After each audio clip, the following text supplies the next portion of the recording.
Natuntunan ng mga otoridad kung saan china-chop-chop ang mga sasakyang nakuha sa rent-tangay modus. Ang frontline na balitang yan mula kay Gary De Leon. Pinasok ng mga operatiba ng Antipolo Police ang compound na ito sa Barangay San Jose sa Antipolo City. Dito raw china-chop-chop ang mga sasakyang nakuha sa rent-tangay modus. Kasama nila sa pagsuhod sa lugar ang mga complainant. Pare-pareho ang kanilang kwento na biktima sila ng isang Eric John Bautista na nakilala lang nila sa social media. Kumagat ang mga biktima dahil nagpakita raw ng ID ang suspect. Ipinarenta ng mga biktima ang kanilang sasakyan hanggang sa naglawang parang bula si Bautista. Napag-alaman ding peke ang kanyang ID. Kailangan ko na po kunin yung sasakyan. Hindi na po siya nagre-reply. Inilak na ako sa FB and then wala na akong communication sa kanya. Kanina, nahanap na lalaking yan ang kanyang sasakyan sa compound. Yun nga lang, nagkapira-piraso na habang isa namang babaeng biktima hindi mahanap sa compound ng pinarenta niyang L300 van. Pagpunta po namin, wala po doon. Possible po, hindi talaga doon na idala or sa ibang lugar.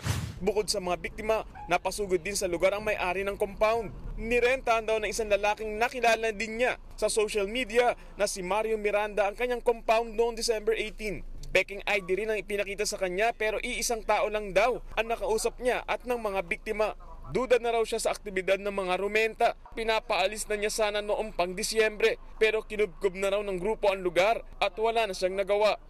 Sa loob ng 6 na araw na pamamalagi rito ng grupo ng rentangay, nagmistulang junk shop na mga chinap-chop na sasakyan ang lugar na ito. Pero habang ginagawa nila ang pag-chop-chop, nalimutan nila na may GPS pa lang isang sasakyan na nahulog at active. Ang nangyari, na-trace sila rito ng mga pulis. Putol-putol na parte ng sasakyan na ibebenta na sa junk shop ang natira sa compound. Ang mga papeles sinunog para masiguro na hindi na makikita. Nawawala rin ang mga makina at chassis na makinatay na sasakyan. Natsyempo namang bumalik ng compound ng dalawang lalaki nagtatrabaho sa Katayan. Agad silang naaresto. Nagmanman yung kapulisan natin at dumating nga itong dalawa at kukunin na yung mga naiwang na salvage na parte ng van na kanyang pag-away-ari.